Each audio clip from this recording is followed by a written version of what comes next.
यांना पोलिसांनीच पळवलं असून मुख्यमंत्र्यांच्या सांगण्यावरून त्यांना लपवलं असा आरोप प्रकाश आंबेडकर यांनी केला।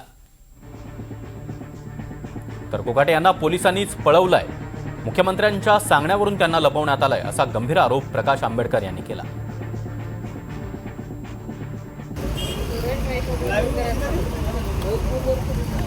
मंत्रीच गायब झाला असेल पण सामान्य माणसं गायब झाली तर आश्चर्यच नाही। हे पोलीस डिपार्टमेंटनीच पळवलेलं आहे असं मी त्या ठिकाणी मानतो।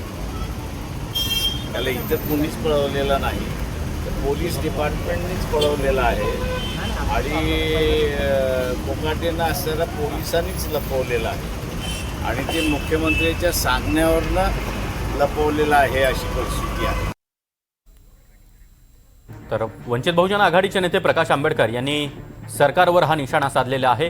सध्या माणिकराव कोकाटे हे रुग्णालयामध्ये दाखल आहेत, त्यांच्यावर उपचार सुरू आहेत, मात्र मुख्यमंत्र्यांच्या सांगण्यावरूनच पोलिसांनी त्यांना लपवलंय अशी टीका प्रकाश आंबेडकर यांनी केली आहे।